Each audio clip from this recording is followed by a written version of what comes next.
go. Okay, Mr. George, we'll get underway. Is that okay? Okay, thank you very much. Okay, well, distinguished guests, ladies and gentlemen, good afternoon and good morning to you wherever you may be. My name is Duncan Harris, the President of the Australia-Africa Chamber of Commerce, and I'm delighted on behalf of the AACC to welcome you today to the second of our webinar series with the East Cape Development Corporation. Before we get underway, I've got two housekeeping matters that I need to draw to your attention. We are, as advised, recording this session. It'll be available to all as a follow-up on the AACC and ECDC websites and other channels. We will also be having a question and answer session, which is your opportunity to ask questions of our presenters.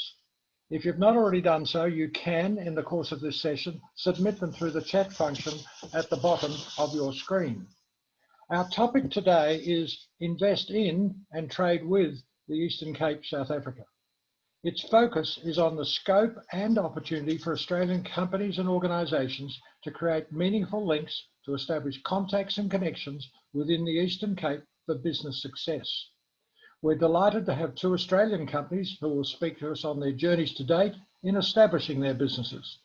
We're also particularly delighted to have some key ECDC organisations who will provide us with their thoughts, insights, contacts and connections into a number of sector opportunities. None of this could have happened without the initiative and fulsome cooperation with the Eastern Cape Development Corporation in facilitating these arrangements. To that end, I'd like to pass you across to the Head of Trade for the ECDC, Mr. George, who will welcome you and introduce the program for today. Thank you, Mr. George. Thank you very much, Mr. Harris. Good morning in South Africa and good afternoon in Australia. My name is Phakamisa George, the Senior Manager for Trade Promotion at the Eastern Cape Development Corporation. I would like to welcome everyone who's joined us on this webinar session. This is a very important session and a platform for all of us, for companies in Australia to be ushered in to the opportunities regarding trade and investment in the Eastern Cape province, which is one of the 9 provinces of South Africa. Our program is straightforward and short, but it's gonna be about presentation regarding investing and trading in South Africa, and in particular the province of the Eastern Cape. Once I'm done with the welcome and introduction, we will have Mr. Jan Fuchs, who's gonna be talking about financing exports. And it's very important that when every company has identified opportunities to export to Eastern Cape and in particular to South Africa, one of the major important instrument for export is financing. And that information is very important to those companies who would be able to pick up and identify opportunities as the presentation are being made. And we've got a special guest, Mr. John Brooks. It's very important that Mr. John Brooks, who's the General Manager of Hardcastle South Africa, would be able to tell Australian companies the experience of doing business and trading in South Africa. Sometimes they say, seeing is believing. So all of those will be seeing him and hearing from him firsthand, will be confident enough that South Africa and the Eastern Cape province is open for business. So after his presentation, we'll have an overview of investment opportunities in the Eastern Cape. That will be presented by my colleague, Mr. Rory Heshik. That will be the 10 minutes. But the Eastern Cape province, although the Eastern Cape Development Corporation is an agency 100% owned by government to promote trade and investment, we've got zones that are established to promote export-led investment. One of the zones is called East London Development Zone. Mr. Ndobeko Patela will be talking about opportunities in aquaculture and agribusiness in the Eastern Cape. He's from the East London Special Economic Zone. that is located in East London. We've got a second one. Unfortunately, we could not have all of them here, but they offer similar services. We've got another one located in Port Elizabeth called Kucha Special Economic Zone. When they talk about East London Special Economic Zone, all of the services that are offered there are also offered in Port Elizabeth, though there are different businesses that are located in this. After Mr. Ntobe Kupatela, then we'll have Mr. Dr. Chris Admire, who will be talking about opportunities in renewable energy and ICT that are available in the Eastern Cape. That is one of the most important, these are two most important sectors in the Eastern Cape economy, which is agriculture and aquaculture, as well as renewable energy and ICT. So we'll be talking about opportunities that are there. But because Eastern Cape is the most beautiful province in South Africa, we'll have then Ms. Susan Wilson, who will be talking about Eastern Cape tourism and destination. That's one of the most important and key sectors of the Eastern Cape economy, which is untapped and underutilized and underexploited. Experiences and opportunities that one visitor would have for visiting the Eastern Cape. She's the manager experiential marketing at the Eastern Cape Tourism Agency, which is also an agency 100% owned by the government of South Africa. Then we would then have a presentation from Justin Lord, who is the head of business development at Africa Testra. He will talk about supporting enterprises in the Eastern Cape. This is very important. Enterprises in the Eastern Cape are supported, both those that are producing to sell domestically and those that are producing to sell abroad globally. They've got a number of instruments to support them. So that presentation will be coming thereafter.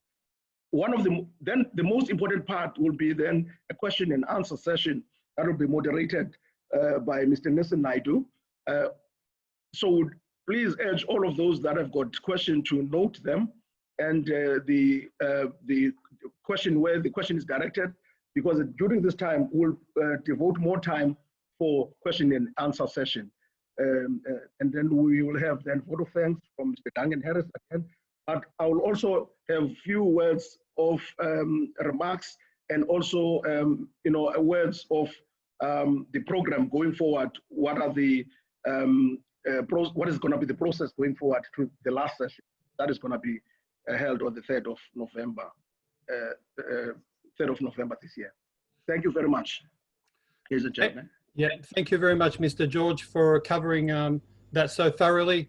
And we'll move on. We have quite a packed program this evening. And without further ado, I'd like to introduce Jan Vogter, who's the Director of Project and Structured Finance with Export Finance Australia, to highlight the support that his organisation can offer exporters to internationally. Thank you, Jan. Thank you. Good morning, good afternoon. I'm from Export Finance Australia. We are Australia's export credit agency. Just to provide you context, we are the Australian counterpart of the South African export credit agency called ECIC.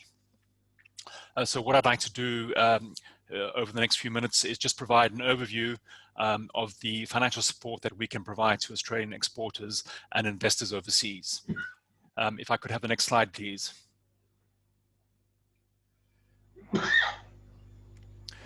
So as I indicated, we are Australia's export credit agency. Even though we're a government agency, we have an independent board and we fall under the responsibility of Australia's Minister for Trade, Tourism and Investment. As I indicated, our mandate and our objective is to support Australian exporters by providing finance, either for exporters or companies within Australia that form part of the export supply chain, as well as providing finance to customers of Australian exporters. The kind of products that we provide are fairly straightforward: loans, bonds or performance bonds to support companies with their contractual obligations, and guarantees. We have two market-facing teams that focus on different aspects of the market. We have a particular focus on small and medium-sized enterprises, which require a particular kind of skill in terms of evaluating them and working with them. And then we have the project and structured finance team, of which I'm a member, and our focus is primarily on project finance, larger companies, and where financings are more structured. What are our key eligibility requirements? Well, there has to be an export of goods or services, and that can also include in the export supply chain within Australia. So companies working within Australia may not regard themselves as exporters, but where their role or their service forms an integral part of an export supply chain. And we also support companies with an overseas direct investment. So where they are looking to expand their operations, we can help them with establishing an overseas presence. The other key aspect in any transaction or financing that we provide is that it has to be a viable export transaction. In that regard, we do not subsidize uneconomic transactions. Next slide, please.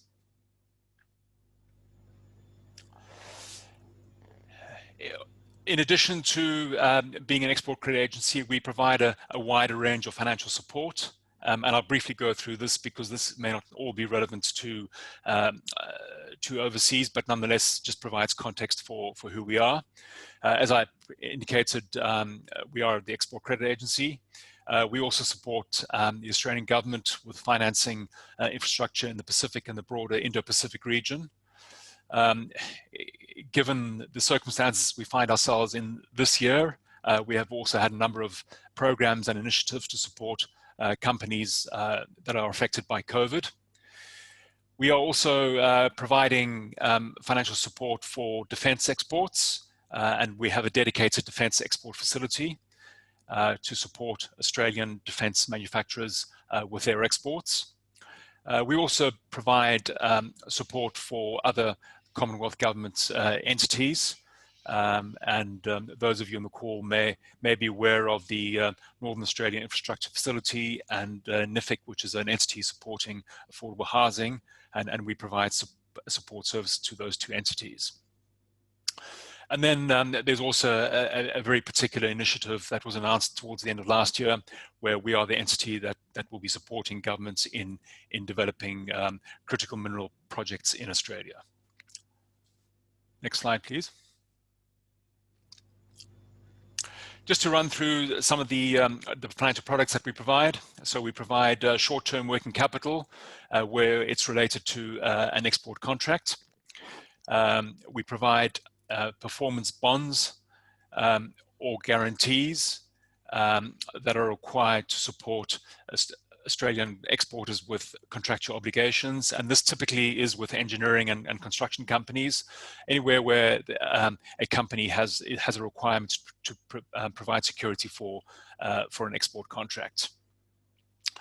We also provide medium-term loans for companies that are required to incur capital expenditure or acquisitions in terms of their international activities or exports.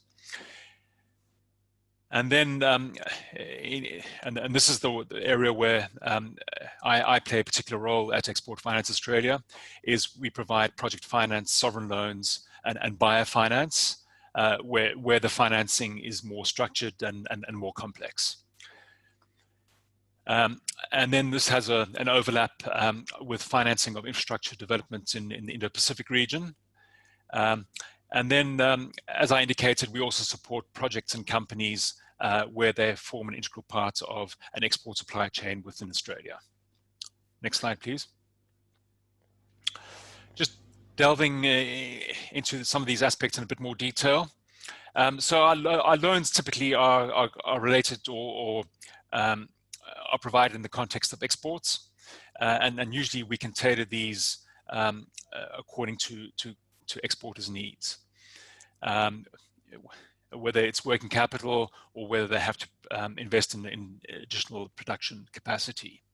Guarantees, similar to a product that ECIC has, although I think they may call it an insurance product, we can provide guarantees to banks that support the export of Australian content, so goods or services, where the banks provide funding or liquidity, and then we provide a guarantee to cover payment risk. Performance bonds, these are similar to, also called bank guarantees, or we call them bonds, and they can be performance bonds, bid bonds, warranty bonds.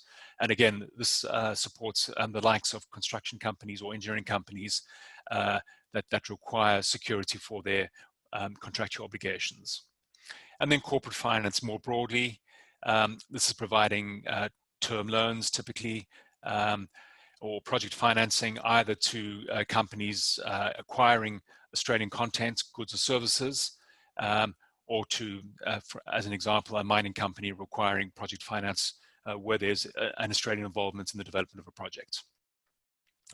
Next slide, please. The kind of businesses we help, the most obvious one would be direct exporters, so an Australian company exporting. Then companies that are within the export supply chain, so where their service or the goods they produce are directly involved in exports, even though their ultimate client may not be an overseas buyer.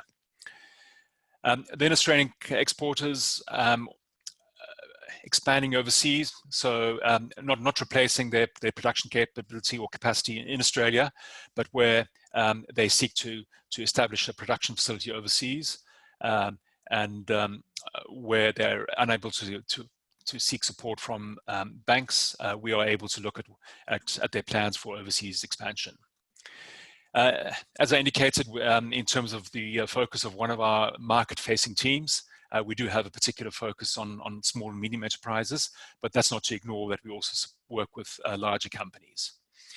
And then we, importantly, we can also provide financing for buyers of Australian exports.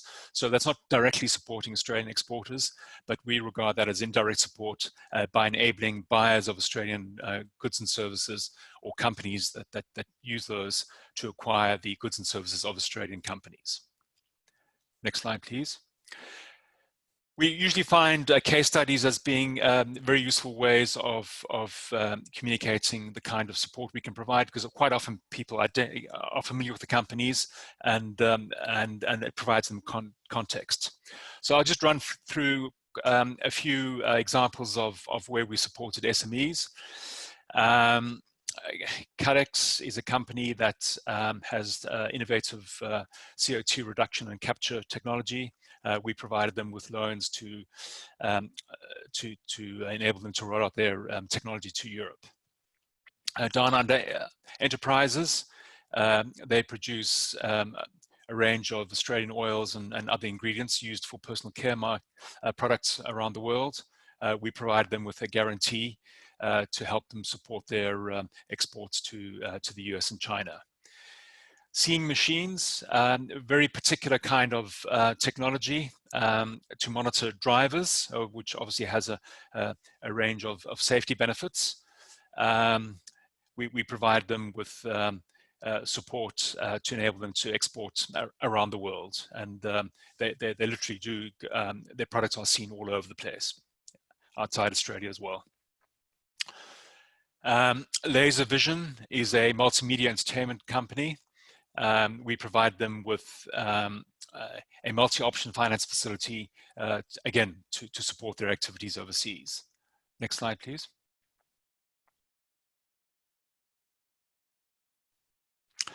I won't go into the detail of all the kind of products we provided, but again, the point I really wanted to make was just the range of companies and sectors that we have supported. PCT Global, they produce cleaning treatment for glass and ceramic stainless steel.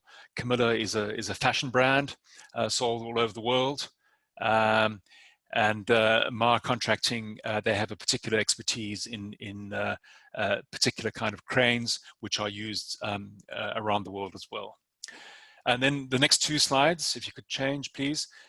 These are examples of projects and more structured financings. Unsurprisingly, we're fairly heavily involved in the resources sector, Australia being an important producer of resources, and also it has a mining services sector that is active all around the world. So what we have on the slide are 3 examples of mining projects that we have supported around the world, in Mongolia, in Chile and Peru, and then as well as an LNG project in Papua New Guinea. Then the last slide with the case studies. Australia is also known for the manufacture of high-speed, lightweight aluminium fast ferries, amongst other things. And I think it's fair to say that Export Finance Australia has been a key supporter for 2 companies in particular that export these vessels around the world. And the example we have here is supporting the export of a high-speed catamaran to a company in Norway. We've also been a supporter of construction companies delivering water treatment plants in Sri Lanka, and we've had a long history of supporting projects in Sri Lanka. And then an example of supporting transactions in Australia, we provided support for a company in Australia that developed intermodal freight logistics hubs through which a lot of exports flow. So those are really just some examples of the kind of companies and projects that we have supported. Next slide, please. And that really concludes my presentation, and I'd be happy to take any questions later on. Thank you. Great. Thank you very much, Jan. I appreciated that. It's great to see the broad range of support that the Australian, the Export Finance Australia offers. Moving right along to a success story in South Africa, I'd like to introduce Mr. John Brooks, the General Manager for Hardcat South Africa, to tell us about their journey. Thank you very much, John.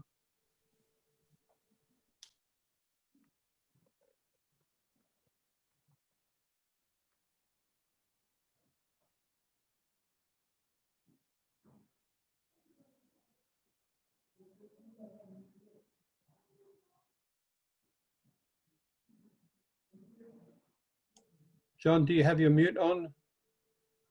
Unmute now. Great, thank you. Thank you very much. Can you hear me?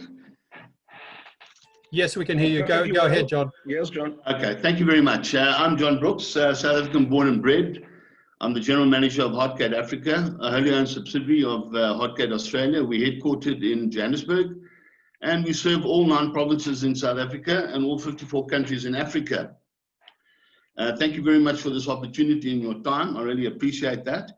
As a result of my presentation being 10 minutes, please note that I'll only be highlighting certain aspects on the 5 slides that I'll be sharing with you today. I believe that these slides will be made available to you where you can peruse them in your own time. So, you know, who is Hardcat? When asked what differentiates the Hardcat asset management solution from other asset management competitors, my answer is always 34 years. I know of no other company in the asset management realm that has been around that long. Hardcat has sold and is being used in over 120 countries across the globe. And we've sold our solution into over 2,000 customers, including in South Africa. We deal with small customers, which have around about 500 assets, and we deal with large customers that have in excess of 1 million assets. And one of these customers is right here in South Africa, the KwaZulu-Natal Provincial Department of Health, which has been using Hardcat for over 12 years now. We support both the public and private customers. And to note is we've been in the RSA since 2004. And what we offer is asset management solutions, basically in 2 environments. We have the V6 Point, which looks after the small to medium range customers. And we have the Lebasi Enterprise offering, which looks after our enterprise customers per se. Both of these offerings are modular in nature. So the customers only acquire the modules that they require in terms of managing the assets, which is throughout their life cycle. We are interfacing agnostic in that we sit on any database system, whether SQL Server, Sybase, DB2, or the like, and as a result of that, any interfacing gets done on these platforms.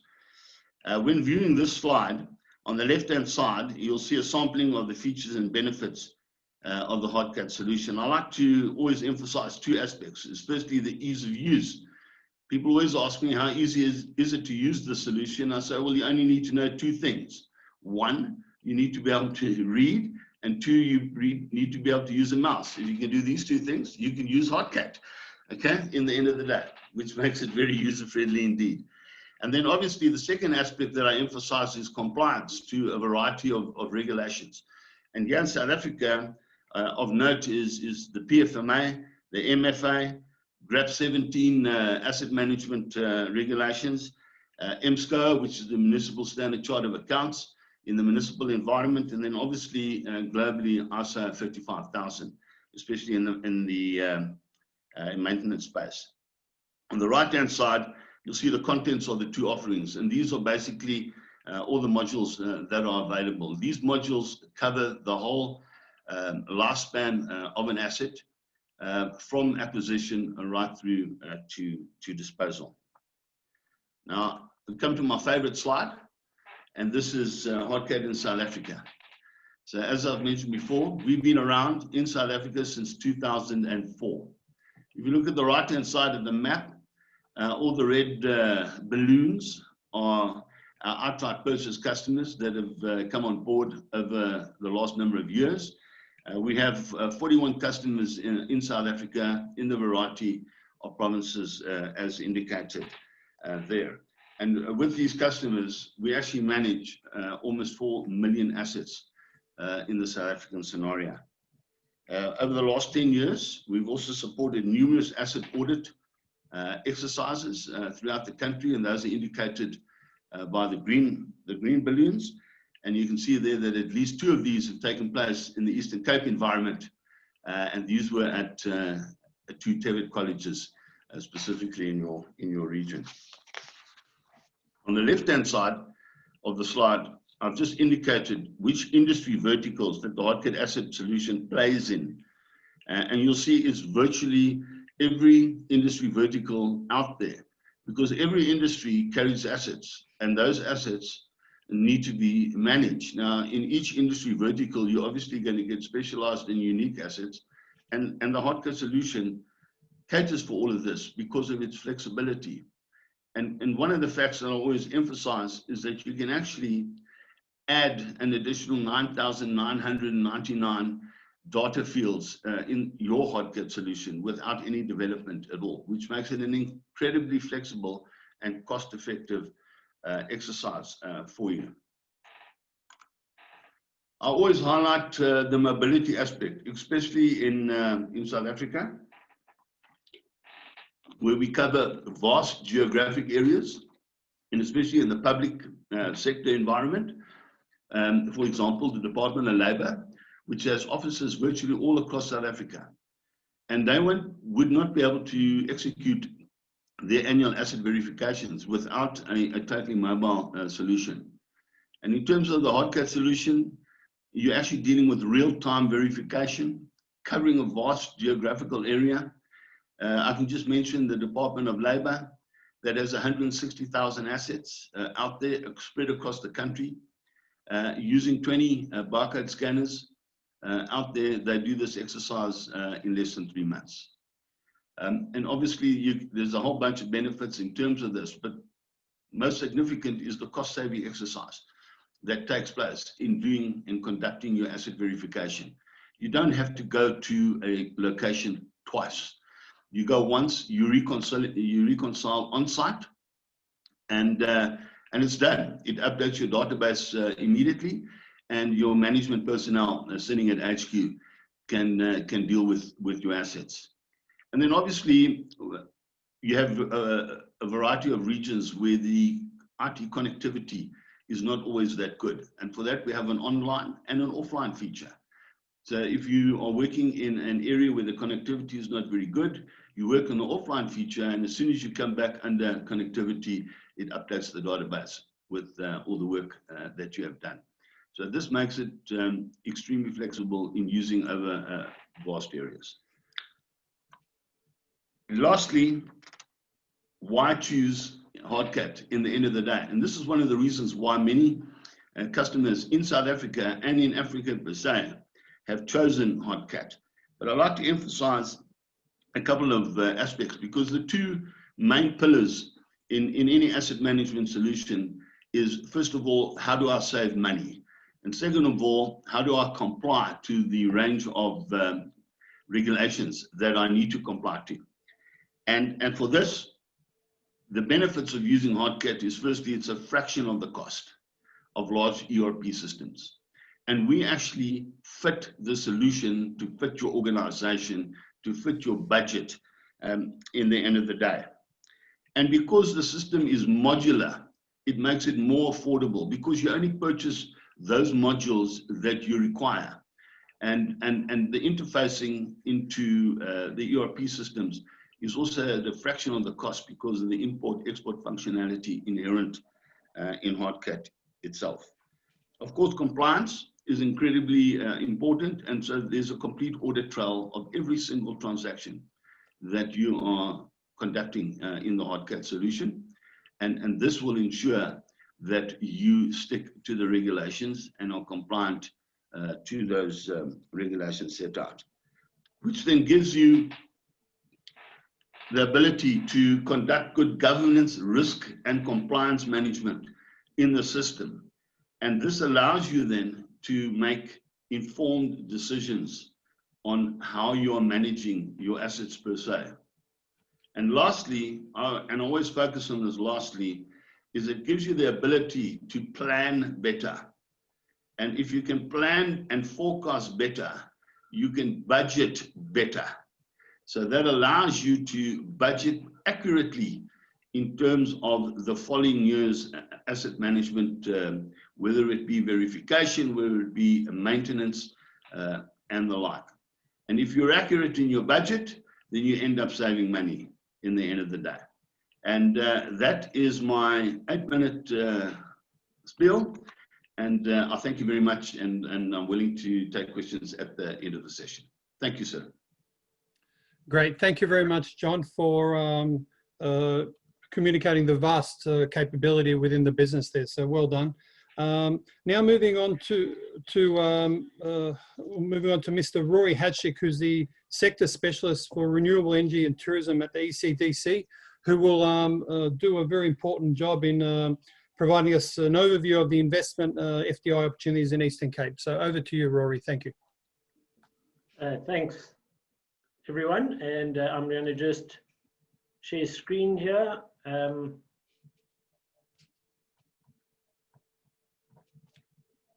Have we got, can everyone see that? Yep, we can see it. Thank you. Yeah, right. Then welcome and thanks again for the opportunity. As per our previous session, this presentation serves really just to give a taster of the foreign investment opportunities in the Eastern Cape, where we've seen good FDI coming in certain sectors, and where we see some potential and scope for growth in the future. And then, as Duncan mentioned, my colleagues from East Cape Parks and Tourism and East London IDZ will also give further details on opportunities and sectors. So without any further ado, just very briefly, the Eastern Cape, I'm sure everyone knows where it is. Australian people being well informed and not so introspective as some other Western nations. But essentially, we're on the east coast of South Africa, halfway between Cape Town and Durban, 800 kilometers or so of beautiful coastline, 5 districts, Sarah Bartman, Kusani, Dratgabi, Alvatemba, and Amatola. We've got 2 special economic zones, 2 metros, 3 airports, 3 harbours, good road and rail links.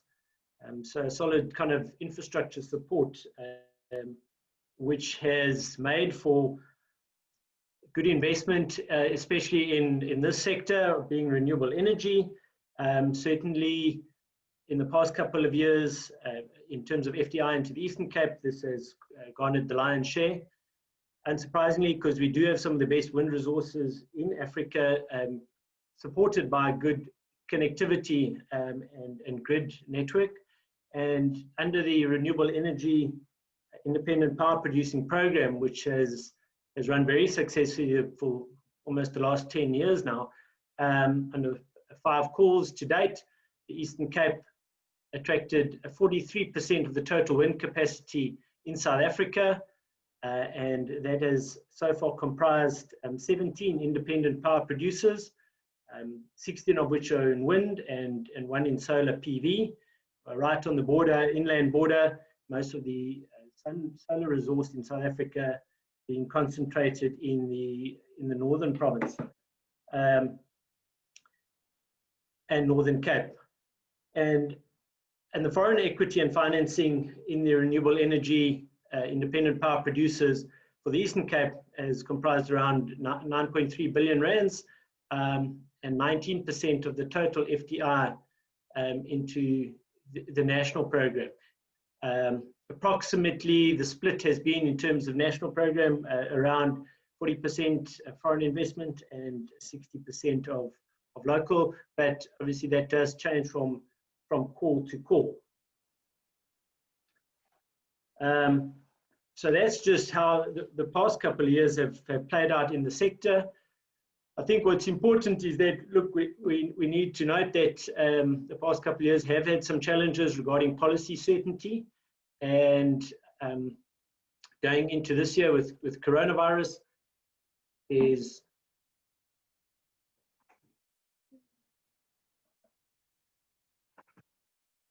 now. My apologies. Apparently, my slides are not moving. Okay. Yeah, we're on Now? the tourism. We're on the opportunities in the sector slide now, Rory. Yeah. Is that the slide you? Okay. Yeah. Okay, go for it. Thank you. Okay. So apologies for that. Linda had to come and tell me such.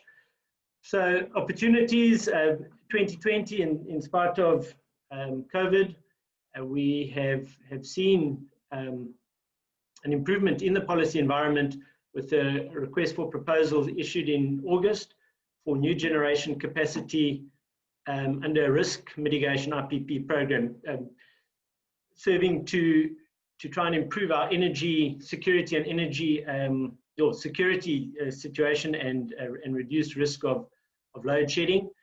And this was also followed last month with a ministerial determination, which, in terms of our integrated resource plan, the long-term plan for the country, has identified 6,800 megawatts from PV and wind resources from years 2022 to 2024. And so what this does, this gazette that's been issued, will hopefully set the scene for a formal call for proposals within the next couple of months. And in so doing, each call then presents investment opportunities. So what we have seen and what we hope to see going forward is investment under two sectors, and one is financing, just as a straight finance and investment opportunity with solid returns. In spite of each call being increasingly competitive and the power price offered dropping over each call, we are still seeing really good and upbeat investor confidence and interest in the sector. And so even though it has been, many of the best sites have been taken, and many of the kind of cherries have been picked in terms of location and price, there's still strong interest, and that's great. And then secondly, where we've seen investment, and then as well as, sorry, my slides are moving, jumping around again, is in the technology side of things, both from manufacturing and local content, which Dr. Chris Ettmeyer will talk, as well as in manufacturing just of the components.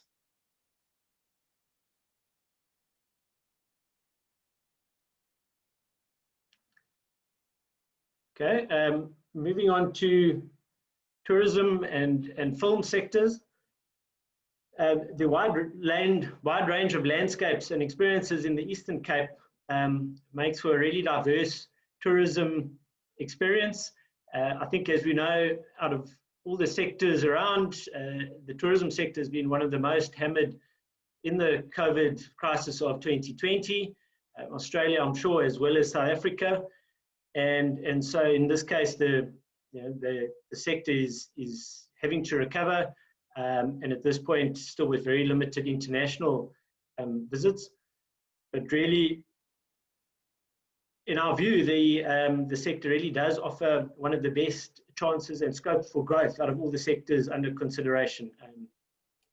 We've got across our province a great climate year-round, the connectivity from ICT and an infrastructure point of view, authentic Big 7 experiences from whale and dolphin watching, white shark diving, through to land-based Big 5, malaria-free, coupled with historical and cultural richness.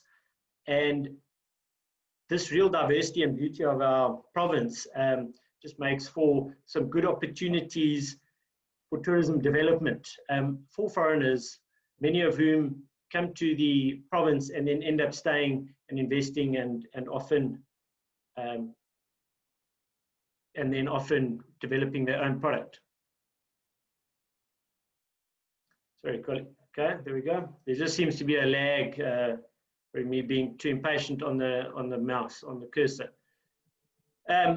So as I said, especially in terms of the coastal product, many of our coastal areas are still relatively undeveloped, with solid planning, nodal planning plans in place, and scope for growth. As mentioned, many of the opportunities are for smaller owner-operated tour operators and/or establishments or activities to be operated. But we have a solid presence of the large multinational hotels chains in the province as well. And then finally, I think what's important to note that certainly the last 2 years have seen a tremendous growth in the interest for film shoots and some really world-class productions, both from a natural point of view. A lot of the most recent Blue Planet footage shot on the Sardine Run along the Eastern Cape coast, and then in the last year or so, some really good feature films as well. And the province has come on board to support these productions with things like helping with film locations, film shoots, and other support measures, which we'd be happy to detail to interested parties.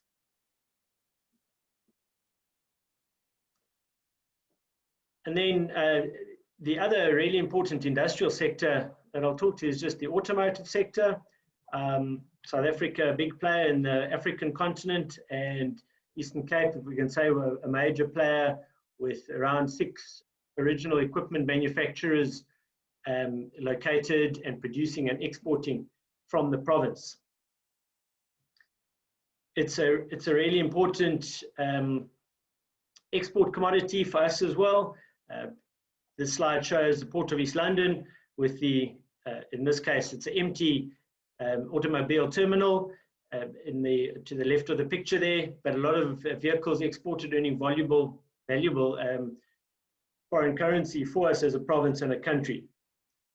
The other exports are done from the Port of Ngqura and the Port of Port Elizabeth, and very important as well, I think, for job creation in terms of our province and our country as well.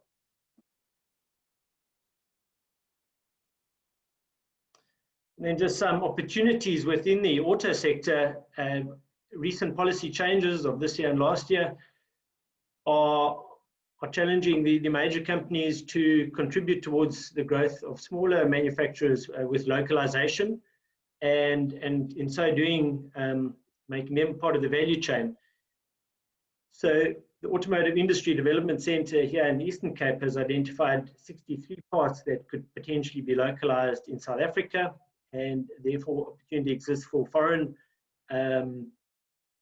investors and partners to invest with local manufacturers and get into this opportunity that exists and will grow, I think, going forward. as the policy is implemented. And then here in Buffalo City, there exists a specific industrial and automotive waste management opportunity, which I'd be happy to provide information further on, and looking at really trying to improve our waste management for the province, and working towards that zero waste or zero carbon footprint that many of the industrial and auto companies are looking for. And the slides, obviously, I think someone's working here that you stick within your 10 minutes and just moving the slides on, that you stick to time. So that's my final slide there. I'd be happy to engage further and to take any inquiries on any sector. And if we don't have the information, we'll be sure to get it for you. Thanks, ladies and gents. That's me. Thank you very much, Rory, for that. Appreciate it. Looks like there'll be a lot to do and a lot of opportunity as we ease out of COVID. So good luck with that. Moving on to our next speaker, who is a sector manager for aquaculture and agri-industry with Eastern London Industrial Development Zone. I'd like to introduce Mr. Ntobeko Batela, who will cover the opportunities in aquaculture and agri-industry. Thank you very much, Ntobeko.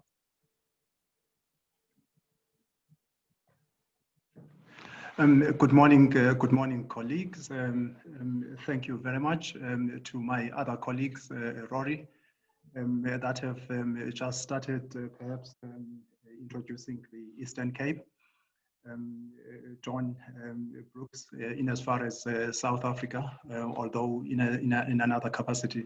We are also in East London, as Rory has indicated, and specifically the Industrial Development Zone there. Which is an organization that is owned by a provincial department here in the Eastern Cape.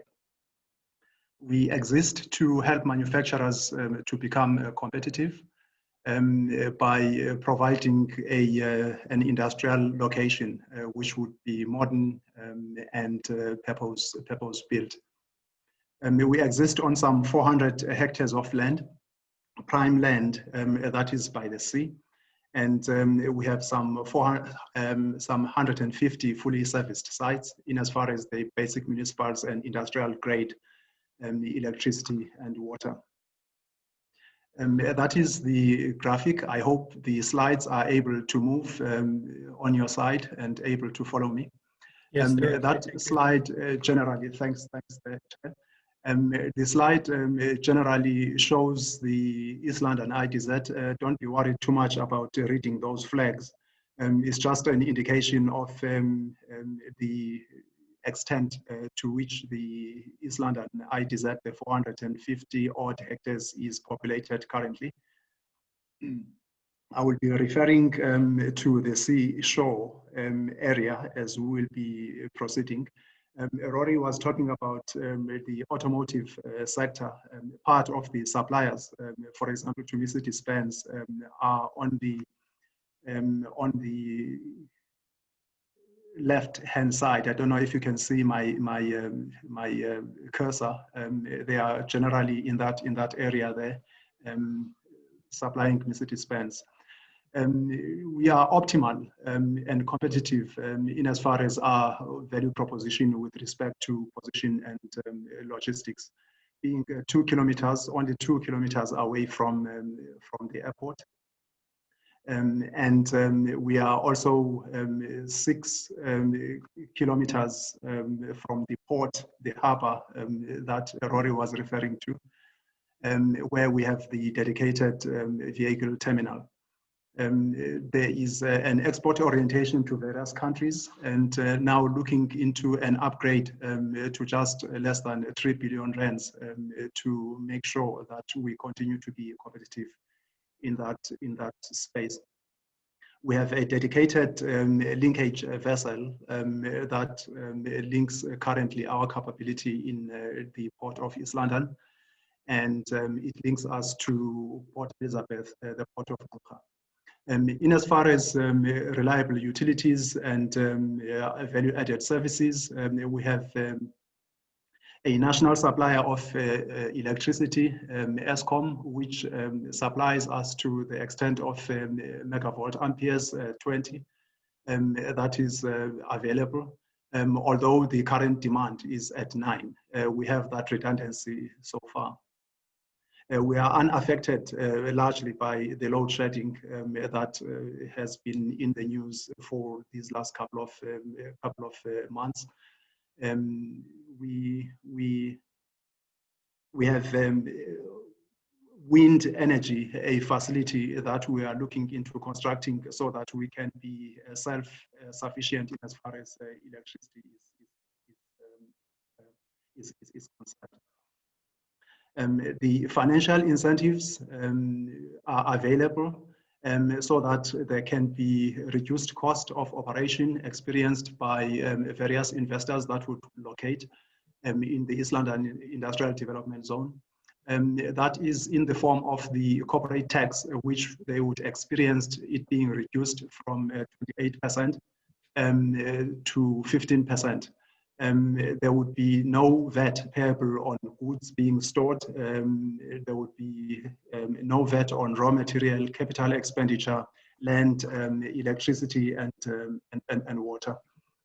There would be no import duties on any raw material that is being utilized in the manufacturing process, as well as the capital goods. That is on condition that that enterprise applies and is designated as a customs controlled area enterprise as such. Specifically, the incentives that apply to aquaculture, I've highlighted perhaps to share later those links. There is a specific incentive that is to aquaculture and one that is to agro-processing.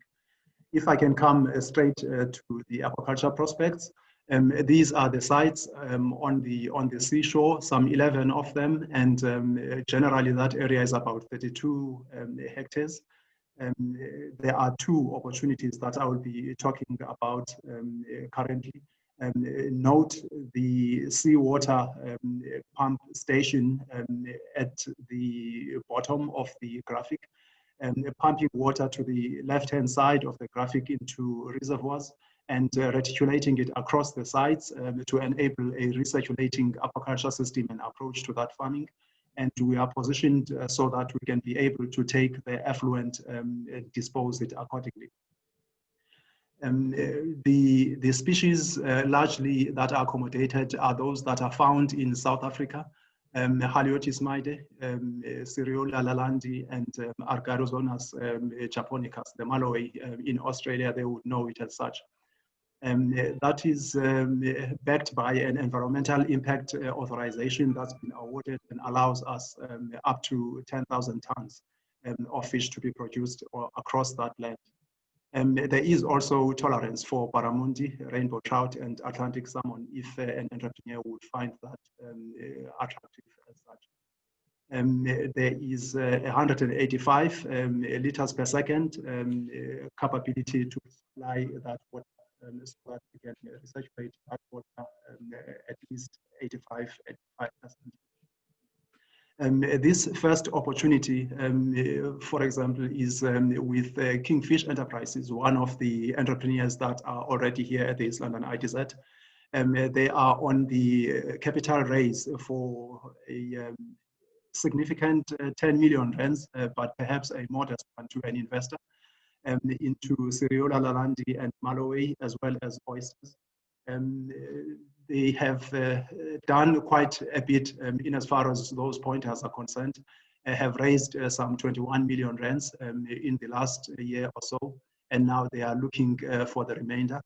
That is in return for a 15,000 rands per share, or 20% of the company. There has also been an approval of the incentive, the aquaculture incentive, by the national government in favor of this company, and they are occupying an already developed site that was originally purposed for R&D. They have worked on achieving a food conversion ratio of 1.3, and those trials have demonstrated on yellowtail achievement in 12 months of 2.5 kilograms per specimen, And in as far as Malawi is concerned, is a kilogram over a year. The systems design they are following is based on one in the US, water management technologies. Others, some of us will be familiar with that. The property is initially, they cautiously took out 3 years, although that can go perpetually, really. The profitability is within 3 or so years, and they have secured the offtakes for the products they would like to produce there. That is a graphic illustrating what they have developed so far. And you would be able to interact with me in detail with regards to that. And that is the demonstration of the trials, what they have achieved. The red or orange line is the Malawi achieving some 3 kilograms of fish in about 60 months, and just under 5,000 grams or 5 kilograms over the same period of time in as far as the is concerned. We have had some difficulties. Some liquidations have been here for various reasons, so that whenever one is thinking of coming through, must be conversant as such of that. That is a street view of some of the production facilities, how they would look like from the street, basically tunnels in plastic covering. And Malawi and some yellowtail in the background, perhaps in the foreground here, that is the Siriola Lalandi. And we have thought perhaps we should assist them as well by developing some technology that we would import from the Danes, so that a potential investor that would be looking to co-invest with the public sector, that is a private investor, would be looking at this technology so that we rely on that which has been demonstrated in as far as its performance is concerned. That is the site 60875 that we have designated there, some 2.5 hectares. And we think perhaps one can start over 18 to 24 months with a 200-ton pilot, whether it's Yellowtail or Malawi, and utilizing some raceway, maybe one modular unit linked to some base offices there. And that is the schematic layout on the site, potentially to grow to about 100 tons if to grow to a commercial operation. If 200 tons, maybe you are talking about 33 to 50 million rands over the 24 to 48 to 24 months.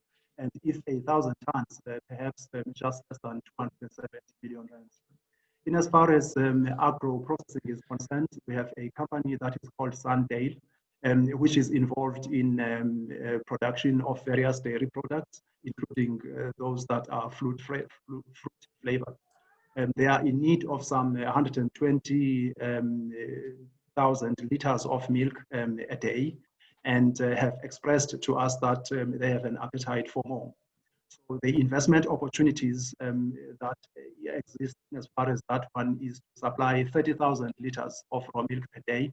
The investment opportunity, therefore, is to work on some 1,200 hectares, on it some 2,000 beasts that would be irrigated. There is a potential investor that is already pledged and ready to invest. And now there is an opportunity for another investor in as far as infrastructure is concerned. Those are some of the details. I must emphasize in this particular case that there is an involvement of the local community in a rural area where the fields would be, and all the milk has been committed by Sandale to be able to absorb it. Gentlemen, ladies, thank you very much. I think I should pause at this moment. Thank you very much, Ntobeko. It's certainly a lot of exciting stuff happening there at the East London Industrial Development Zone. So thank you for that. Moving right along, I'd like to introduce Dr. Chris Etemaya, the Sector Manager for Renewable Energy and ICT at East London Industrial Development Zone, to cover the opportunities in that sector. Thank you very much, Dr. Chris Etemaya. Thank you very much. If I could just get Ntobeko to release that screen, I want to start sharing my presentation. And I think just as a little introduction, I've actually got quite a few slides in here. And what I've done is I'm just going to skip through it, but this presentation will be made available after this session. And yeah, so I will try and go through this as quickly as I can. So please forgive me, but I did want to include quite a few of these slides. Yeah, so can everyone, okay, can everyone see that? Yes, we can, and we can hear you. Yes, thank you. Chris. Great, thank you. Okay, so this is a bit of an outdated photo. We actually have quite a few industries that have located in the zone. So just illustrating that we are an active industrial zone. I think, Rory has touched on the energy sector a little bit in terms of the provincial demand. But although this is an old slide, it shows you that the reliance on coal is going to decrease quite significantly in South Africa, according to our integrated resources plan, and the need for renewables as well as gas is going to be on the increase. So our provincial government is focusing on wind and solar farms, as well as the small scale embedded generation. There's also quite a bit of focus on rural mini grids, and there's a very successful project that's been developed with Germany in our province. There's quite a bit of talk about shale gas as well as gas to power, and there are also offshore gas reserves that have been found, and Port Elizabeth is currently busy with ship-to-ship bunkering. So within all of these areas of the development of energy, there's quite a strong push towards localizing manufacturing as much as possible and having local supplier development programs set up, particularly focused on our emerging sort of entrepreneurs and the SMME sector. So there's quite a few challenges that we have. So policy, regulations, legal aspects are catching up. Our infrastructure is also pretty outdated, so they are revamping and building it up. We need technical capacity development, and there's quite a bit of skills training in that space and opportunities around there. And then the investments also come with a high capital cost. So those are the kind of challenges. But when looking at the opportunities, localization of manufacturing, we've got a solar PV company that actually manufactures the solar PV panels within the IDZ. As Ntobeko alluded to, we've also had a developer of wind turbines, so designed and developed in South Africa, and that company has since liquidated, but we still have 6 of their turbines that are at about 60% complete in terms of manufacturing, and we're wanting to resuscitate that and set up that pilot wind farm. We also have quite a bit of opportunity, not only in an energy manufacturing cluster that we've got approval for, but also the waste to energy side, energy storage, fuel cells, which particularly focus on platinum, and then the microgrid system, as I've alluded to. So the renewable energy cluster is something that fits very well into our science and technology park. So we're one of the only IDZs that have their own science and technology park. And there we're trying to group like-minded companies and entities doing research and developing prototypes, as well as, sort of in the incubation stages of development, where we would like to try and grow them into fully fledged companies. I've got just a few slides on a municipal waste to energy opportunity that we've identified, landfill gas, municipal wet weights, which can go into a biodigester, and then biomass gasification. But I can skip through these very quickly. Just in terms of our renewable energy cluster, like I've said, this is located in our science and technology park, and we're trying to grow it out a little bit bigger. But we already have the Master Artisan Academy located in this park, and they do quite a bit of training in renewables, and in fact have trained up quite a number, a couple of thousand people in terms of solar PV, running and operating solar PV farms in South Africa. The other thing that our science park does is, like I said, they develop innovative products. So we've had a product called the Twirly, which is a street light powered by renewable energy, which also drives Wi-Fi. We've got Heat Radar, which is a system that creates hot water for use in industry, and it basically just recaptures heat that comes off refrigeration. And then we've also got a product that we've tested with solar water desalinization. So these I'm just going to go through very quickly. I think if there's interest in this, just maybe for the audience to know, we've got a tender that is closing on Friday this week. And basically we are taking all our identified projects, we are revising them, resuscitating them in some instances, and just basically packaging them to be ready for investment opportunities. So all of these are going to go through a due diligence process, and they'll be revised, and that's a little booklet that we're actually hoping to release at various investment conferences that take place throughout the country. But this is biomass gasification. So someone like our dairy that is operating in the IDZ, they use paraffin at the moment to generate heat. And there's potential there at looking at converting them onto biomass gasification. And we've just taken some assumptions, and this will be revised once again, but these are the sort of costs that you're looking at. The municipal waste to energy. So we've got the municipality has a landfill site which is currently emitting greenhouse gases. We are able to capture that, and we could look at coupling that with a biogas anaerobic digestion process to handle the wet waste, and could develop quite a bit of energy, as you can see here. And the costs associated with that, we have done some high-level studies and costs there, and quite a substantial internal rate of return of 22%. So that's something that is identified as a nice opportunity. And then in terms of the biogas project from municipal wastewater and sewage sludge, a 21% return on investment there. If I can just go through agricultural biogas, there have been a couple of projects such as this. We've even trialed one within the IDZ itself, and the results were very good. And from that, we actually were able to generate these assumptions on this project, looking at the capital investment of 116 million, and again, a 24% return to the shareholders. Solar PV is something that we are looking at developing. We have private developers that we've got a utility scale project at the moment that's being created, and it's in the last stages of approval with the municipality. And then we are also looking, we're busy packaging a 2 megawatt solar farm, which we would like to install within the IDZ itself. And that'll be for us on self-consumption. And the idea is that we want to approach the market, and we will purchase that electricity for a certain period of time. And at the end of that period, the system would revert and become the property of the East London IDZ. It's quite popular at the moment. Then what I was rushing to try and get into is the digital economy portfolio. This is something very exciting. So we've got one investor that originates from Mauritius, and they're looking at bringing in a subsea data cable, which will connect Madagascar. It'll come right through into East London itself and extend backwards into India.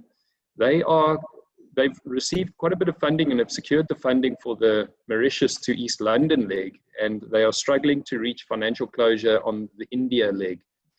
And that's something that we are also busy packaging for investment, because this is something of quite a bit of interest and strategic significance for South Africa. I have also looked at the potential of trying to link back into Australia, because your internet goes up through the Far East. But yeah, for now, we're trying to target the banking sector as well as the call center sector, because that could really open the need for that direct connectivity between Australia and South Africa in terms of data. But while we are looking at developing that, we have to build a cable landing station as well as a new data center. We already have 2 existing data centers which service our clients as well as some external clients. But this is going to be a lot bigger, because with subsea cables looking to land in East London, we're going to need to be able to provide all the connectivity, all the backhaulers and ICT, or the internet service providers within South Africa, connecting to these subsea cables.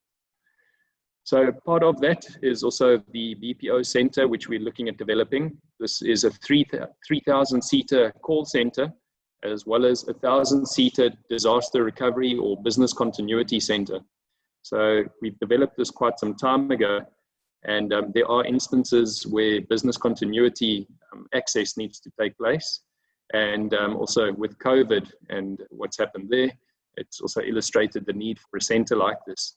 But it's also envisaged that what we'll do is we'll locate some of the smart city engineers. We're looking at working at converting the East London RDZ into a smart industrial zone and push those services out into a smart city environment.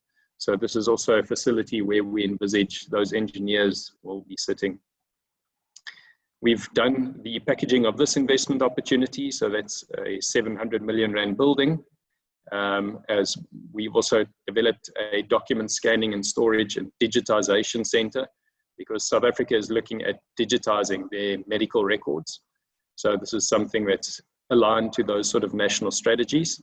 And these are the opportunities that we are packaging at the moment. So basically the future wealth creators that we're looking at trying to attract to our city are these ones listed above. So these are the kind of skills that we're going to need, and individuals that will need to populate these centers and certainly service the ICT sector as we envisage. And these are the required skills that they will need in order to sit and work within the East London IDZ. Just lastly, the last project that I'd like to quickly discuss, we're looking at developing the SMME market and servicing the sector. And what we found is that we build very big factories, but sometimes we need smaller compartmentalized factories, which will allow certainly innovators from our science and technology park to grow from there into a small concept or a small facility, which they can then refine and develop their processes, probably have shared services, so the costs and overheads are reduced, and then from here grow out into a much bigger market. So these are the facilities. We've planned for 20 of them, and they are quite small. So they range from 200 square meters to about 650 square meters, which are obviously quite modular, and we can be very flexible in the design of this. The tenants that will qualify for this are our typical sectors that we usually focus on. So Ntobeko has covered this already, and that's who we'll be looking at. The incentives will be applicable to these SMMEs, very similar to what everyone else gets within the RDZ. So we're finding quite a bit of interest in that reduced corporate tax rate, as well as the customs relief and duty-free areas and benefits that we have in our zone. These are just the standard other offerings that we have. We obviously offer all the physical security aspects, operating in an enclosed private industrial zone. Our electricity is significant and sufficient at the moment. We also offer quite a few ICT services, as well as telephone and voice over IP services. The exclusion is these specialized factory installations, plant equipment, vehicles, and sort of modified aspects away from our normal electricity and water supply. So sorry for the big rush, but I wanted to cover all of those aspects, and those are the opportunities that we've identified. Thank you very much. Well, thank you very much, Chris. That was fantastic. We can obviously see there's quite substantial opportunities there. And I'm glad we agreed with Mr. George that we'd have follow-up sessions after this one where we can deep dive on these opportunities. So thank you again. Moving right along, I'd like to introduce Ms. Susan Wilson, who's the Manager of Experiential Marketing at Eastern Cape Tourism Agency.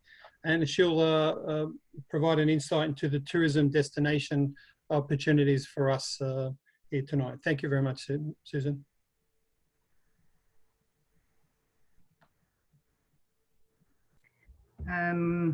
Hello everyone, it's Susan Wilson here, Eastern Cape Parks and Tourism Agency. Thank you very much for affording us this opportunity to share a little bit about our wonderful province with you.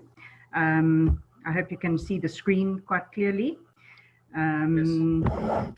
I think Rory has touched on some of the unique selling points of the Eastern Cape. He could have done the presentation, but nevertheless, I'm going to be sharing my presentation time with a colleague of mine, Siyabulela Lazarus. He will be sharing some of the investment opportunities that exist within our provincial nature reserves, there are quite a few within the Eastern Cape, and there's some great investment opportunities there. So Sia will take over once I've done the overview.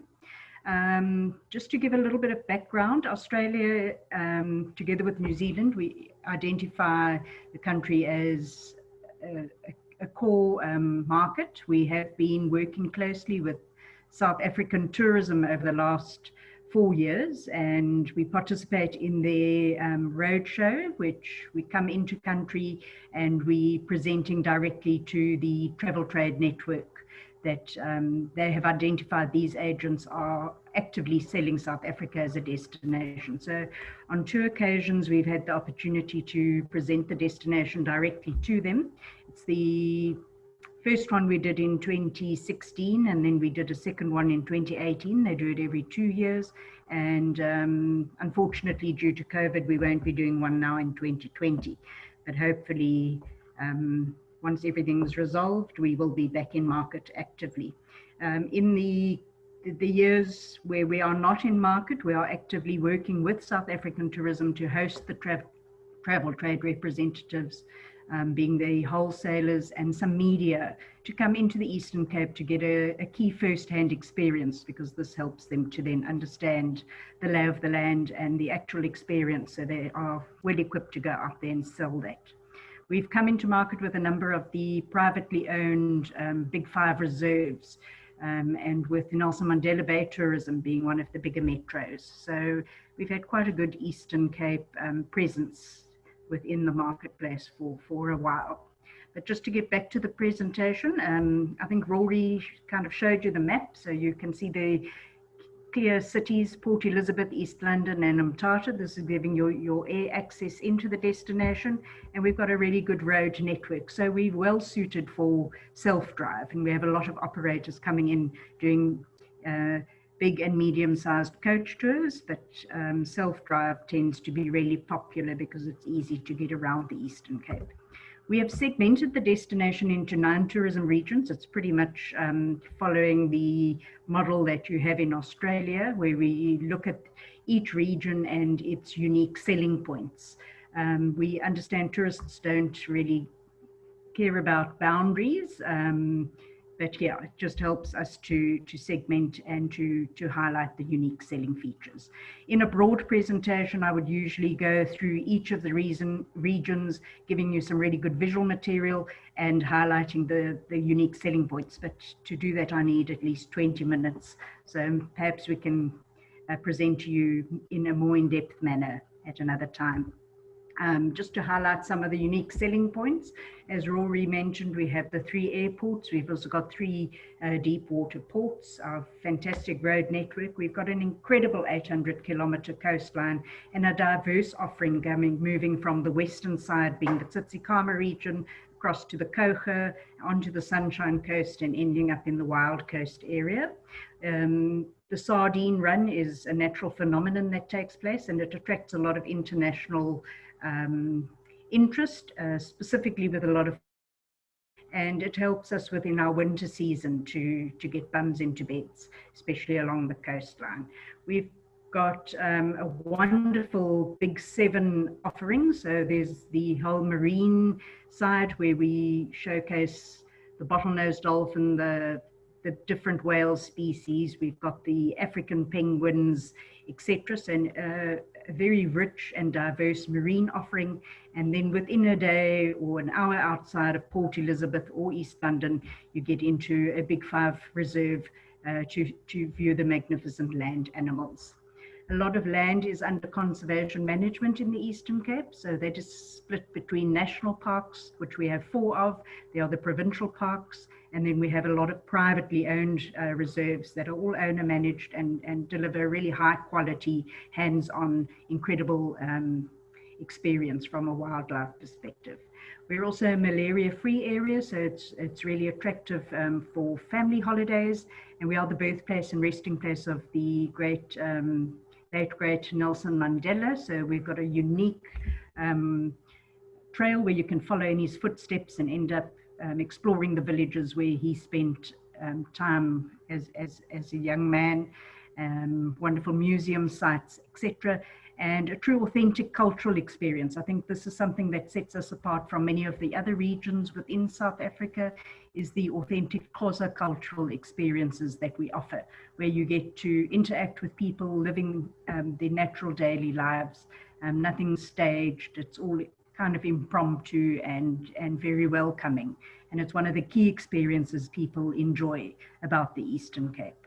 We have also got various go-to places to get further information for the destination. Obviously, we have our website. It was recently upgraded in terms of its look and feel, and we've done a lot of work to make sure that the content is relevant and up to date and on point with what people are looking for within a destination for leisure and business travel. We have our Explore Eastern Cape app, which is basically your travel partner in your pocket, so very easy to navigate your way across the Eastern Cape using that. We give you 100 reasons and more to explore the incredible region with diverse offerings. We do have a monthly newsletter which we mail out to our travel, trade and media network, and also out to our stakeholders, so everyone's up to date with what's hot and happening on the ground. And it also covers key issues around tourism and investment opportunities, etc. Obviously a travel map. This is something that every tourist wants. Even though you've got Google Maps, people still tend to want that handheld map if they can pick it up at a tourism info site. Micro-tripping the Eastern Cape. We've come up with a great number of small-scale travel packages. These can be added onto any existing itineraries. They are here to stimulate people to take short trips across the province more regularly. But also we have a number of trips that are themed around culinary, art, history, culture, heritage, adventure, etc. So a lot to see and do in the Eastern Cape. I hope this short presentation has whet your appetite to want to explore a little more. But as I said, I'm sharing this time with Sia, so if Sia can pop on with his presentation quickly, and he will just showcase some of the investment opportunities that the province has to offer. So thank you very much for your time, and we hope to see a spike in our website visits as a result. Thank you, ladies and gents. Over to you, Sia. Okay, thank you, Susan. Is the presentation visible to everyone? Yes, it is. Thank you. Yes, thank you. Thank you. Good day, everyone. Thank you from Susan. As Susan has mentioned, I will focus on investment opportunities within our nature reserves. We manage 21 provincial nature reserves. Some of the reserves are located within our coastal towns. We have about 5 coastal nature reserves, which present different opportunities for private investors to invest in ecotourism around activities and new infrastructure. As you see on the map, we have provincial nature reserves from East London coast up to Silaka within our beautiful coastline.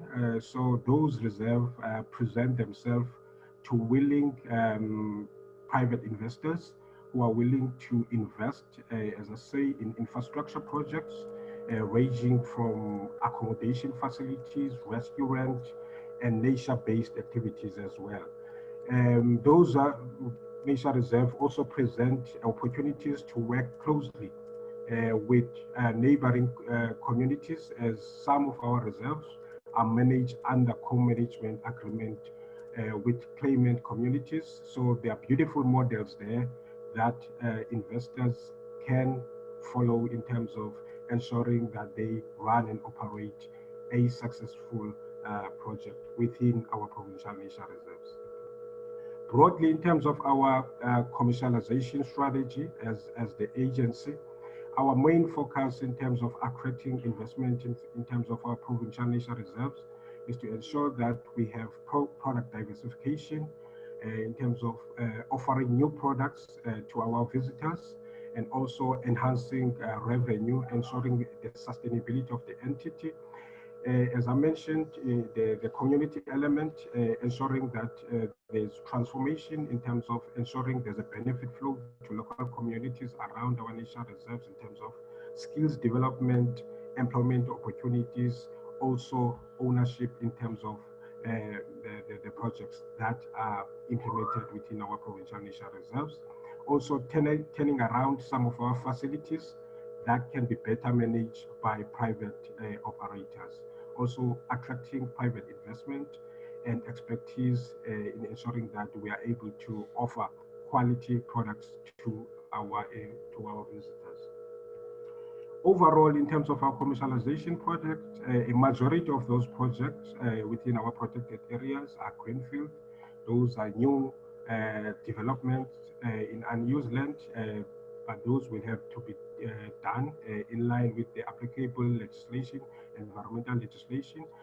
And we also have to follow Treasury Regulation 16 in terms of unlocking opportunities following the community public-private partnership procurement model and the public-private partnership procurement model. So in terms of overall investment projects, we have currently 3 active commercialization projects. One of them, a flagship, being the one which is being implemented at Kambati Nature Reserve by Kambati Matters. If you see in the next slide, where in terms of the outline of the map, that white shaded area is the area within the reserve, which is under the concession, which is managed by Kambati Matters. It's an exclusive use area where the investor has rights and obligations to develop that area. The current Kambati Matters will be developing a lodge there and 10 villas. The completion date for that development is May 2022. They are starting now in terms of making preparation to put in the preliminary infrastructure like accommodation, houses for construction workers who will be working in the development. If you look on the left-hand side, we are working with Kambati Land Trust to unlock another development, which is in the main camp. There we'll also be looking at investors who will be looking at potentially developing a lodge again there with conferencing and recreational opportunities. I'm sorry to interrupt. We're running way behind time. I don't want to rush you, but we will need to wrap it up so we can allow the rest of the participants to finish. So please continue, but if you can, just accelerate before we move on. Thank you. Okay, thank you. This is one of our development at Luchaba, Tada Dam concession, which is currently we are developing additional accommodation facilities. We'll also be looking at unlocking other opportunities which are related to accommodation within that provincial nature reserve as well. These are some of our nature-based activity operators. These activities are run by private operators, which is one of them it's Transpavians. So we are constantly looking at private operators who can do a number of nature-based activities within our nature reserves. These are some of our operators who are currently utilizing our provincial nature reserves. As a last slide, just to zoom in terms of the current infrastructure, this is a development within one of our provincial nature reserve, which is Cape Morgan. There's a conference facility. Now we're embarking on a development of a restaurant and accommodation facilities.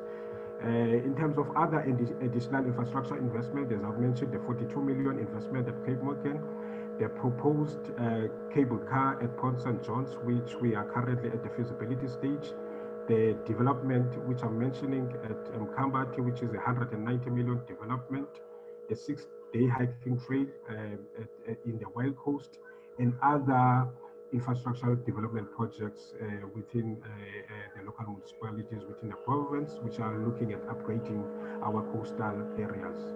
Thank you. Thank you for the opportunity again. Yeah, thank you very much. I'm sorry to cut in there, but a lot of good information. I'd certainly love to go through it in a bit more detail, and certainly after this webinar we can follow up with all that. So I do appreciate you covering the opportunities in the tourism sector.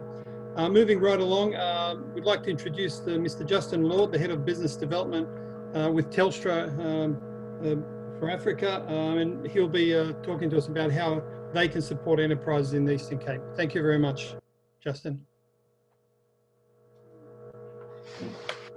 Thanks, Bevan, appreciate that.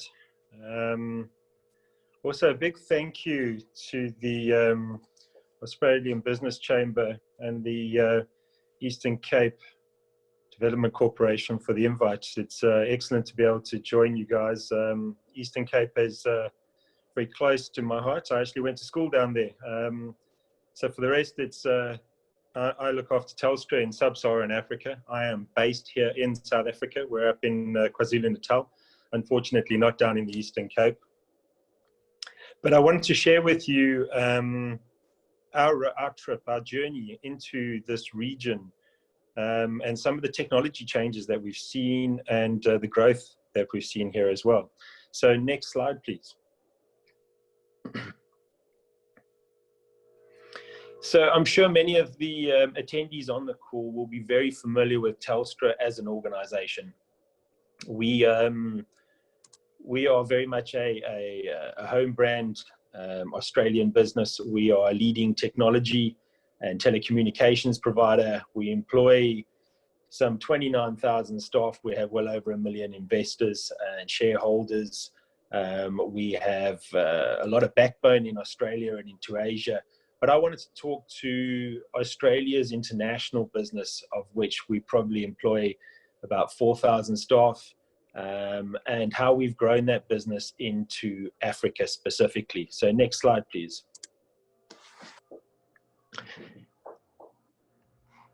Australia is or certainly Telstra has been no different to many other organizations that have been lured to the emerging market growth. We've seen a great change in African market. We've had a lot of interest from our Australian and international clients to develop our business down here. So we put a lot of focus on, where are the places that we want to set up? Where do we add value? Who do we work with? No doubt, Africa has been known for its complexities around telecommunication and technology challenges. I'm glad to promote now that a lot of those barriers to entry have been removed. It's an absolute pleasure doing business in Africa at the moment. A lot of technology in South Africa. We'll look at a lot of the different changes in a minute, but a significant increase in mobile networks, a significant increase in cable capacity, which has just brought on the ability to use your own devices for organizations to deploy technology, to use compute resource. I was encouraged to see Chris's presentation around the data centers, the cable landing station in East London. I'll share a cable diagram with you in a minute, which just talks about the explosion in cable landing stations and capacity around the African continent and into South Africa, which has brought on a lot of the cloud providers, which has brought on a lot of technology. And for a continent or a country, South Africa, that was traditionally price sensitive, and a lot of our clients 6-7 years ago were tolerant of hours, if not days of outage. That's no longer the factor at all. It's fantastic, the market down here. It's incredible, the growth that we've seen. And if we just look at the next slide, please, you'll see Frost & Sullivan back in 2012-13 shared with me this forecasted growth on some of the technologies, specifically around telecommunications in the African market and specifically in South Africa. And I think we've exceeded all of these measures in the past 6 or 7 years. You know, South Africa has seen an incredible growth in data centers. Again, Chris mentioned that the East London district is looking to deploy their third DC. There's probably 20 or 30 across South Africa currently. Some of them hosted by a number of larger compute cloud organizations. Again, we'll have a look at. But, you know, contact centers, again, Chris highlighted, you know, the cables, the unified telecommunications, all seen phenomenal growth. Next slide, please. If there's one barometer that telecommunications and I suppose technology companies look at, it's undersea cables, it's capacity going into a continent or a region. In 2009, we saw the West African cable system and a Safe African cable system, which is a South African Far East cable system going across, 2 cable systems coming out of South Africa, which was fantastic. It was the start. A little over 2 or 3 years later, the diagram on the right depicts the phenomenal growth that they saw within that. You know, that is an incredible increase in capacity around the African continent down into South Africa, which just shows the growth. So that's the demand of organizations, international organizations looking to this region for connectivity to deploy whatever their services require, but consuming data, so extracting data and consuming data, supplying connectivity to their staffs, internet bandwidth, etc., etc. If we look at the next slide, which takes us to 2020, that has just gone across to the US. We've seen an increase in capacity over to Asia. We've seen incredible growth going up to Europe and off to the Middle East. And that is just forecast to grow and grow and grow. 2 or 3 months ago, we saw an announcement for the To Africa network cable system, which is forecast to double the capacity that currently exists around the African continent. Again, these cable systems are coming into South Africa. Fantastic to see Chris mention the IOX cable system coming into East London cable landing system. You know, as you can see there, we've got that gap in between at the moment. They're coming into KZN and Cape Town. It would be great to see that going into the East London region. If we could look at the next slide, I just wanted to share briefly some of the providers. You know, Telstra is very happy to work with anybody that, or certainly Australian clients that wants to talk around the capabilities. How do we enter this African market? How do we set up our technologies and our requirements in this region? But there's some very well established brands down here in South Africa that exist in the Eastern Cape. Dimension Data, Echo Service Provider, Telkom is the incumbent provider down here. Connectivity, there is certainly no shortage of connectivity down here. We've in the past 24, 36 months seen the entry of AWS, so from a compute resource point of view, Microsoft and Google have all set up in South Africa. So they actually have compute resource platforms sitting in this region to be able to facilitate clients' requirements, so that you're no longer reliant on extracting data from a European platform or an Asian platform. Those platforms are available in South Africa currently, which again is a fantastic measure of the increased demand in this region when these big players set up shop. You know, AWS have built their own data center in Cape Town to facilitate their environment. Next slide, please. Briefly, again, just wanted to share some of the sort of brand names that we know in Australia with our attendees. These are just some of the clients. You know, we obviously provide connectivity for all of these clients. Some of it goes even further. So Wesfarmers is clearly interested in a lot of the BPO sector in the South African market. Australian government, we provide their telecommunications connectivity, their collaboration, so all their compute resource. The same for Newcrest Mining, Thiess, Barminco, and Ausdrol. Next slide, please.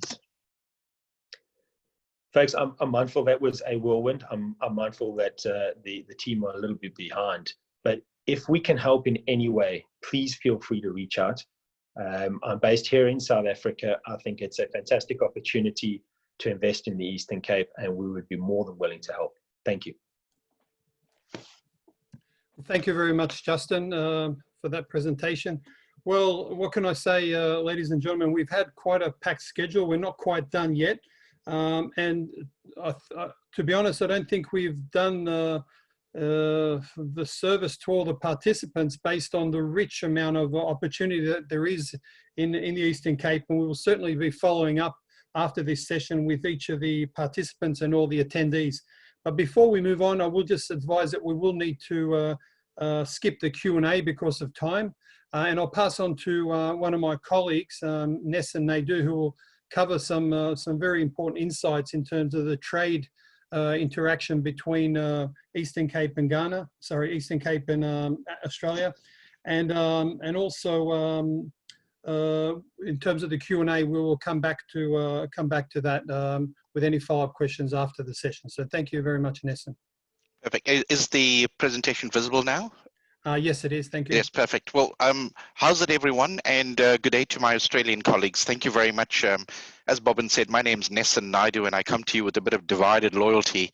I'm a South African living in Australia and have a love for both countries.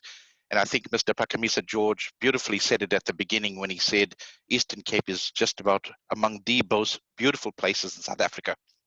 Now, in terms of doing international trade, it is a very, very complex and fast-moving landscape. And with some of the trade partners we have, namely our trade advisory partner, we have tools that can help to be able to traverse this landscape in terms of being able to take large quantities of data and be able to break them down in a manner that is understandable and makes sense. Now, I do understand we're way beyond time, so I'm going to skip through this, but these few slides will be made available to you after this presentation. So the highlights of this presentation, as you can see on the next slide, is more of interest when it comes to what is the untapped potential. As you can see on the left, those green bars, there is significant untapped potential in the South African market, specifically around the Eastern Cape. Everything from agriculture, and you've heard our colleague Ntobeko speak earlier on about aquaculture as an opportunity, food, machinery, etc. And I'm not going to talk about each of those bars. I think you can see them yourself.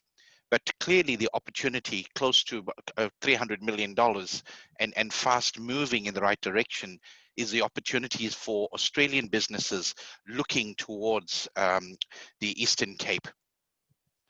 On the next slide, just by way of a few examples, what we're seeing here is competing supplying markets, and that's at the bottom right square, in terms of countries. But if you look at examples of agricultural products, and we've picked one as an example with asparagus, there's a massive market that's available. And we want to encourage Australian businesses to consider these examples. I'll go to the next one, which is malt. You know, it's with Australia and South Africa really enjoying a good tipple, enjoying a good beer, etc., and good whiskies. Malt is starting to become a very, very valuable commodity, as you can see here as well.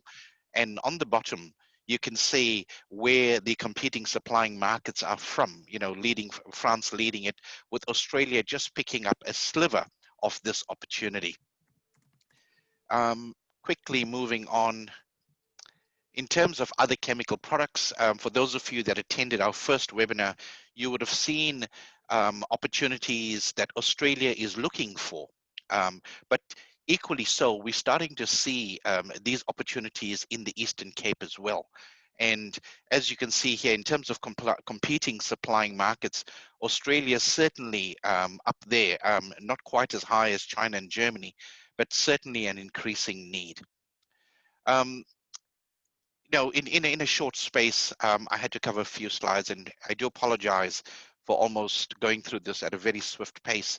But if you are interested in more specific analysis for product opportunities to South Africa, you can firstly approach us at the Australia-Africa Chamber of Commerce, and we'll be happy to leverage the intellectual property, the wisdom of our colleagues through trade advisory.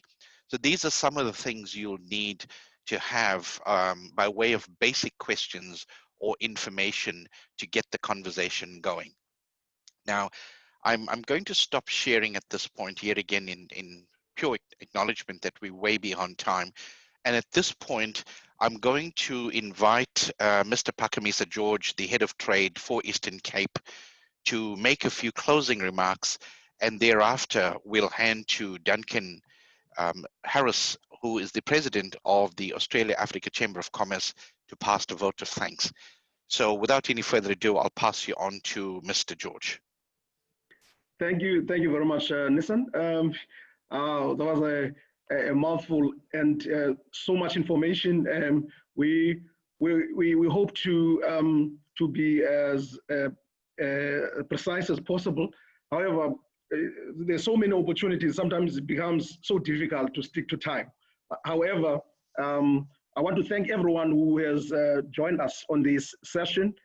My team here of trade coordinators at the Eastern Cape Development Corporation, I know that more work still needs to come, where companies that have identified opportunities are going to be matched, preparing for the session that is coming on the 3rd of November, 2020.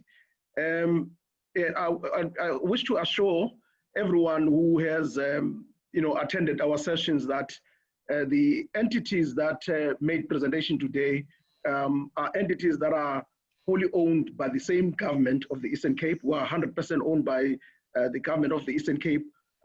If any information, if there are any opportunities that have been identified, Ms. Linda Lubengu, who's trade coordinator, is working with us, and Asisipo Fihlani will be collecting information, preparing a grid that will make it easy for companies to do a business-to-business session on the 3rd of November.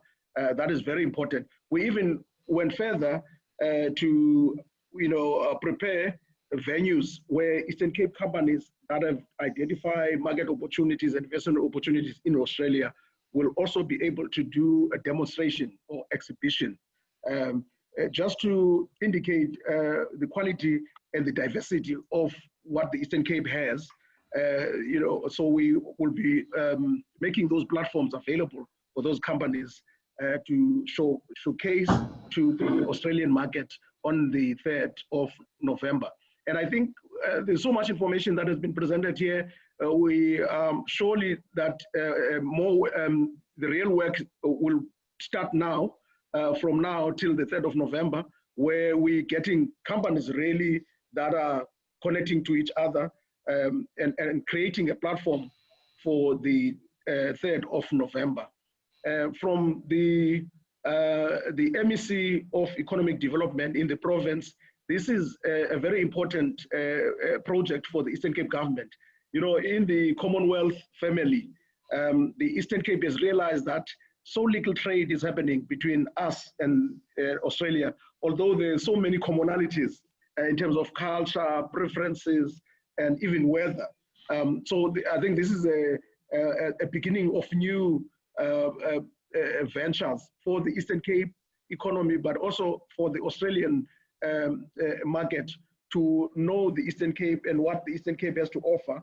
And I'm sure that as now it stands that the Australian imports into the Eastern Cape are less than 5%, I'm hopeful that because of this initiative that we have started with the Australia-Africa Chamber of Commerce, more companies will be able to know the potential in the market in the Eastern Cape, and we'll have more imports from Australia into the Eastern Cape, but also the Eastern Cape companies will be able to, because they've been calling on us to open channels for them to get into the Australian market. So I'm so excited, and I've seen the responses already of the companies that are making inquiries on how they can latch onto these opportunities that are coming.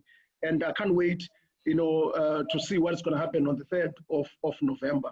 So without further ado, I wish to thank our partners, Australia-Africa Chamber of Commerce, and all of the partners, Trade DSM, that have made these sessions a successful one, and our partners in the East London Special Economic Zone, our partners in the metros, our partners in the Border Kai Chamber of Commerce, and our partners in the Eastern Cape Parks and Tourism Agency, our partners in the Nelson Mandela Metro, and our partners in the Border Kai Chamber of Business for making this session successful. Our Chamber of Commerces that have joined us, and I'm glad that we also have got our partner in Ghana that is also with us. There's so much that is happening between the Eastern Cape and Ghana in terms of trade and investment. I wish to thank them because we wish to also make the Eastern Cape as a gateway to other African markets. If companies in Australia would want to utilize us also to reach other market in the African continent, because of the connectivity and the rail and air and port infrastructure that we have, we are able to make that happen as well. So if you are here listening to these opportunities, these are opportunities not only in the Eastern Cape or the South African market, but also can connect the Australian companies to the other African countries, especially in the SADC region, where we are mostly connected to.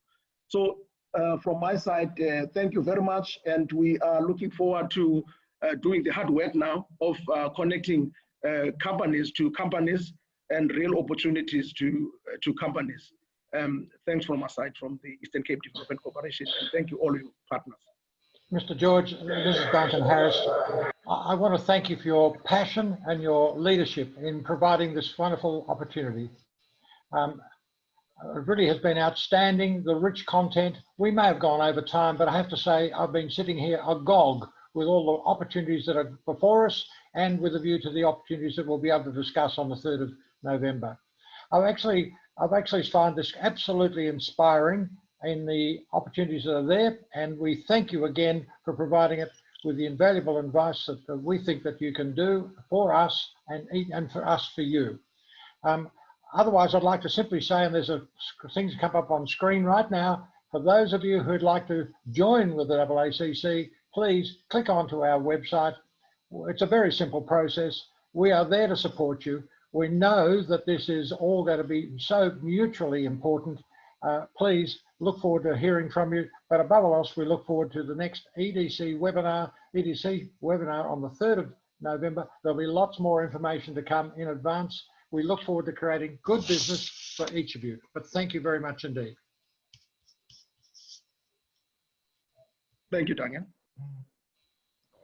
Thanks, everyone. Thank you, Mr. George. Thank you, Duncan. Thank you, Mr. George. That was inspiring. And I know we went over time, but you know what? It didn't matter. And the richness of what you provided is absolutely outstanding. We look forward to taking it on board. I personally have been quietly ticking over all that renewable stuff that Dr. Chris was putting forward. I know that on the side here, we're all saying to ourselves, this is great. And what opportunities are going to be for Australia, for South Africa, and in particular for Eastern Cape now. But thank you very much indeed for what you're doing. Thanks, Mr. Harris. That's, inspiring. It's also encouraging. Thank you very much. We're looking forward to a very good final session on the 3rd. Let me not say the final session, because a lot of what's going to happen going to the 2021, because I'm sure borders will be open by that time. So what we're doing here is building blocks to real trade and investment processes that will unfold in 2021. Thank you very much. That's a pleasure. Thank you and good night. Thank you, everybody. Bye-bye. Take care. Cheers, everyone. Bye-bye. Thank you, everybody. Bye-bye.